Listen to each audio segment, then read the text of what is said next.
Alors, pourquoi We the People of the Soil? Alors, ça a été suggéré déjà par notre producteur du dernier album, qui s'appelle Vance Power. Donc, lui, il a tout de suite senti qu'il y avait quelque chose dans notre musique, il savait pas quoi. Il nous a demandé ce qu'on faisait. On lui a dit qu'on était agriculteurs. Donc, il a dit Ah, You People of the Soil. Et donc, ça nous a donné l'idée pour We the People of the Soil. Et c'est aussi une manière pour nous de bien dire aux gens que voilà, nous sommes bien ancrés dans la terre et il n'y a pas que nous, il y en a plein dans le monde et que pour nous c'est une méthode, c'est ce qu'on a choisi de faire en réponse à où va le monde actuellement. Mais il- après nos 4 premières années en fait de voyage dans le monde grâce au groupe, bon, par rapport à ce qu'on a vu, c'était en pleine mondialisation, on dira, alors à tous les effets, hein. On a dit qu'il fallait qu'on fasse quelque chose parce que ce monde-là, nous en tout cas, on n'en veut pas. Ça rend tout le monde malheureux en fait au final. Et donc notre décision, ça a été vraiment de se reconnecter localement le plus possible et par la terre, parce que ça nous paraît le plus évident. Et, à partir du moment où il y a Internet désormais dans un endroit où il y a 300 habitants, on est connecté au monde, ce qui n'était pas le cas avant, et on ne voit plus trop l'intérêt effectivement d'habiter forcément dans une grande ville à partir du moment où on a le même degré d'information en fait grâce au Internet et ce rapport à la terre. Donc on a vraiment les deux. Et le groupe fonctionne aussi comme ça, c'est-à-dire qu'en fait il est entièrement autofinancé par les richesses que l'on crée localement, alors que ce soit par les disques, les concerts, les t-shirts et aussi les confis, le marché de Mont-de-Marsan, etc. Et on arrive grâce à ça à se projeter mondialement. Mais il est à notre sens pas possible d'avoir un investissement de capitaux qui arriverait de cet argent mondialisé. Il faut que ce soit nous qui créons notre propre richesse en local. Donc elle est forcément, forcément implicitement écologique, euh, capitaliste au sens noble du terme, puisque c'est l'entrepreneuriat local, et entre guillemets socialiste ou communiste, puisqu'on redistribue, mais que en local. Ça c'est quelque chose de très important et on s'échappe des idéologies classiques avec ce concept qui est act locally to think globally, puisque si on l'applique partout dans le monde, plus personne s'embête les uns les autres et on ne prend que le meilleur de nos échanges culturels, quoi. Ça c'est une pensée qu'on est beaucoup dans le monde à avoir. C'est un peu notre génération, c'est une génération un peu instruite aussi, universitaire, mais qui arrive toujours à la même conclusion, quelles que soient les cultures, et c'est un peu au-dessus des États, hein. Voilà. Et c'est une façon de vivre et de travailler qui vous permet de garantir une totale indépendance, mais aussi 100% du contrôle de ce que vous faites. Alors oui, le fait d'être nos propres financeurs, quelque part, propre CEO, PDG, entre guillemets, artistiquement on fait vraiment ce qu'on veut. C'est vrai que c'est un groupe qui est absolument pas formaté. Et pareil à la ferme, parce que les produits qu'on fait, c'est de l'eau qu'on fait, c'est pas du canard, donc c'est plus que pas formaté. Euh, je pense que la seule solution aujourd'hui pour faire un produit non formaté dans n'importe quel domaine, c'est d'être autonome financièrement, quitte à moduler plus bas, ce qui a été notre choix, puisqu'on a refusé à plusieurs reprises des offres de major mondiales, pour les raisons que j'ai expliquées auparavant. Allons au bout de cette aventure et voyons où ça va. Mais il y a de la place et on y croit beaucoup en tout cas. Alors Vance Powell, c'est déjà c'est celui il a eu plein de Grammy Awards, donc des récompenses aux États-Unis pour des albums que nous on adore, comme un des albums des Raconteurs où il a eu aussi pour Jack White et il a eu pour Tina Rewen, il me semble. Bon bref, et donc le son, la manière dont il aborde le son nous a séduites parce que nous on aime le son qui est c'est tout analogique et organique. Et donc une fois, alors on a bluffé, la première fois il a mixé, on l'a contacté comme ça et il a écouté les titres qu'on avait, il a aimé la musique. Et du coup cette fois-ci il nous a dit messieurs, si vous voulez, venez dans le studio, je vous enregistre et même je vais vous produire.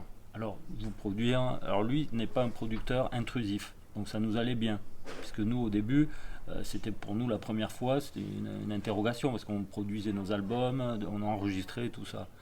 Mais avec lui, de par l'homme qu'il est, très ouvert, curieux, c'est quelqu'un de très progressiste qui habite là-bas. Et du coup, on a dit allons tenter l'expérience. Et ça nous a donné raison parce que son approche du son Et on est aussi en symbiose avec lui, c'est-à-dire qu'on va penser, je dis quelque chose peut-être un peu pour les profanes, c'est compliqué, mais par exemple l'organisation spatiale du son, et on a plus ou moins la même sans se parler. Par exemple, je donne un exemple, par exemple, il va penser quelque chose, une voix à gauche, ou une guitare à droite, ou une deuxième guitare qui vient, et on aurait fait la même chose. Et sauf que lui, il le fait avec toutes ses années d'expérience en plus, ses oreilles américaines, et ça donne cet album.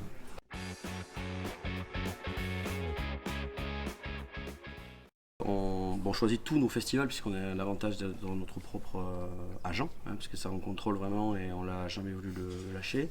Donc il y a politiquement, nous voulons aller à Luxeuil, puisqu'ils sont notre, si on doit dire, notre symétrie de l'autre côté du miroir version festival. C'est un festival donc autofinancé, profondément ancré dans le territoire hollandais, qui en a besoin, surtout dans cette partie-là des Landes, où il n'y a plus d'agriculture vraiment, on pourra dire. On n'est pas en Chalosse. Donc ça fait revivre le village, etc. Et l'histoire nous plaît énormément. Donc nous donnons notre pierre à l'édifice. Donc on donne une date exclue, en fait, à Luxeuil, qui souffre eux aussi de festivals qui appartiennent à des tourneurs, etc., où on ne veut pas aller.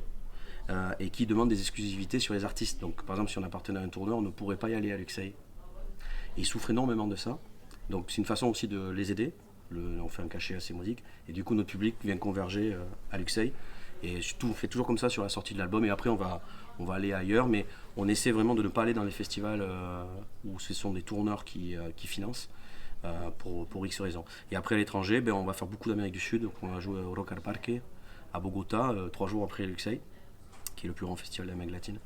Et en juin, on va au Pérou, où on joue un festival à 3800 mètres, donc j'espère ne pas y rester. D'altitude. Ouais, mais bon, je suis un Quental, quoi, donc voilà, 3008, on verra. Et donc ça va être dur de jouer notre musique, qui est quand même musclée, mais ça va être une super expérience. Et on fait aussi Costa Rica, Panama, Argentine, un énorme festival de rock en Argentine. Voilà, le Woodstock Festival en Pologne. Le Ziget en Hongrie, puis l'année prochaine ça va être encore plus le déluge. On va revisiter tous les pays qu'on a fait, donc plus d'autres. Donc l'Asie avec le Fujirock, on l'avait déjà fait 2 fois. Donc c'est une tournée de 2 ans. Et ça c'est l'avantage de notre structuration. On peut aller dans des pays où il n'y a pas forcément de marché de disques. Si on a envie de jouer à Madagascar, ce qu'on a déjà fait, on y va. Et c'est aussi l'essence du groupe de faire ça.